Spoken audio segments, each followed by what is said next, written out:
Bismillahirrahmanirrahim. Assalamualaikum warahmatullahi wabarakatuh. Alhamdulillah, puji syukur kehadirat Allah Subhanahu wa Ta'ala, di mana kita masih diberi kesehatan, keselamatan, serta kesempatan sehingga kita dapat melaksanakan perkuliahan secara daring pada pagi hari ini. Salawat berangkaikan salam kita hanturkan kepada Nabi besar Nabi Muhammad Sallallahu Alaihi Wasallam. Allahumma sholli ala Sayyidina Muhammad.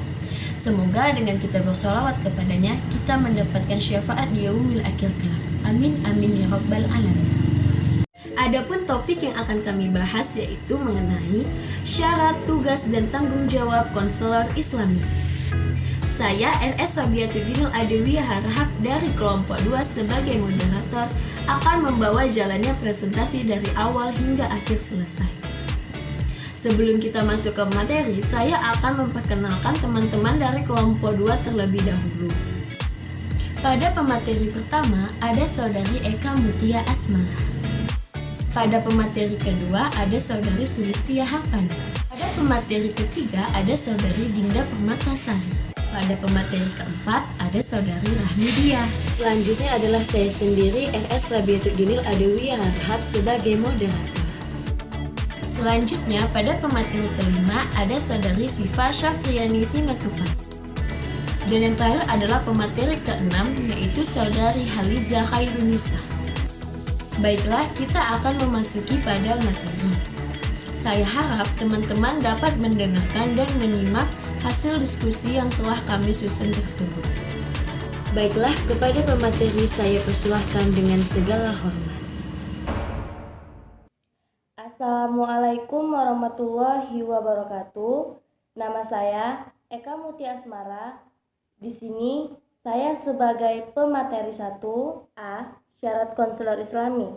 Persyaratan konselor ditinjau dari segi akhlak, sikap atau kepribadian. Konselor Islami harus memiliki akhlak sebagai berikut. Yang pertama, berkomunikasi dengan baik.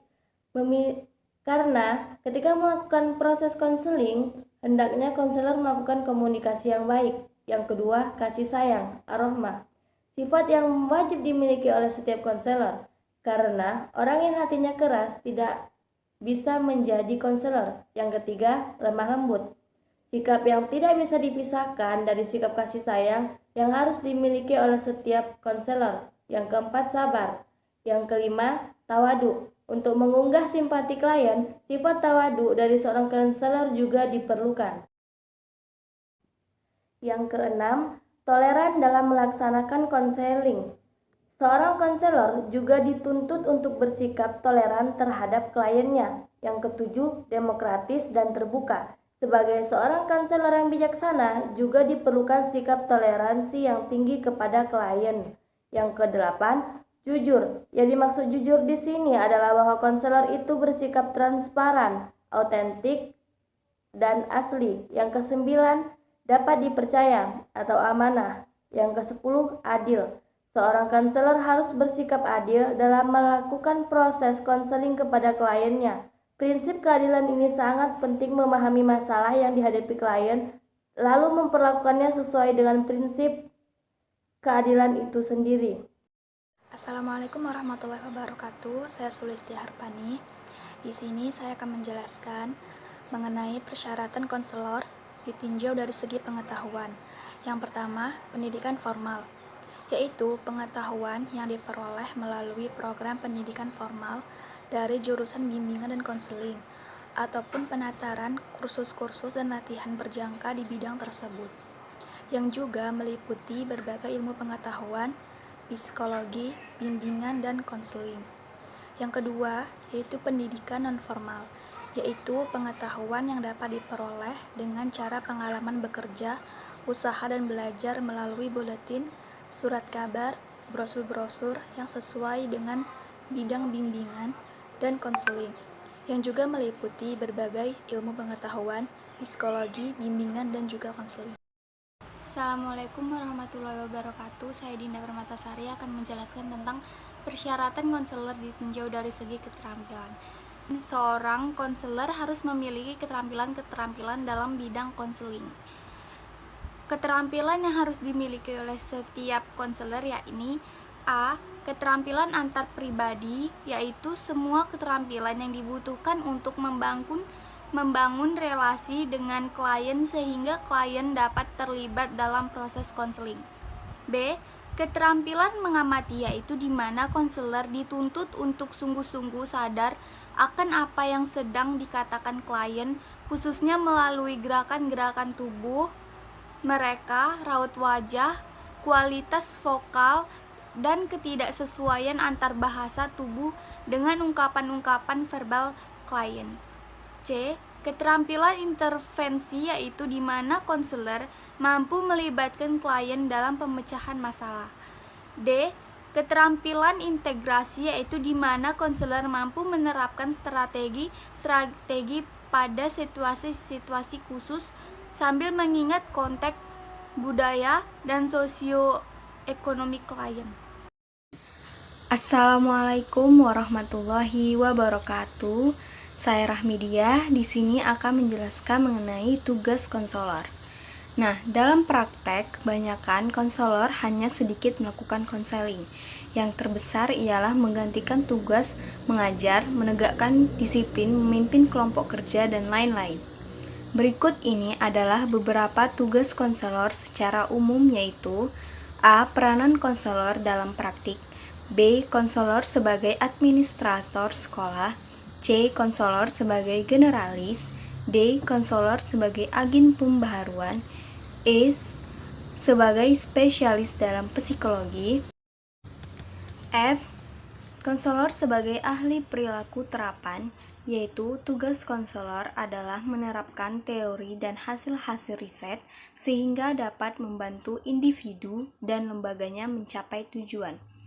G. Konselor sebagai manajer, yaitu konselor dapat menjadi konsultan para guru dalam hal mengelola berkas. Sehubungan dengan itu, konselor harus sanggup menangani berbagai segi program pelayanan yang memiliki ragam variasi pengharapan dan peran seperti telah dikemukakan di atas. H. Konselor sebagai konsultan, yaitu memberikan layanan konsultasi secara individual maupun kelompok, serta menyelenggarakan konsultasi untuk para guru, administrator, dan orang tua siswa. I. Konselor sebagai a helper profesional, yaitu konselor yang bertugas di sekolah. Tugas utamanya adalah membantu perkembangan siswa secara optimal dengan cara membantu siswa memahami dirinya sendiri dan lingkungannya, serta meningkatkan kemampuan siswa membuat suatu keputusan. Assalamualaikum warahmatullahi wabarakatuh. Saya Sipa Separiani Simatupang. Sebagai pemateri 5, di sini saya akan menyampaikan materi tentang tugas konselor secara Islam. Nah, apa saja sih tugas dari seorang konselor secara Islam? Langsung saja kita bahas.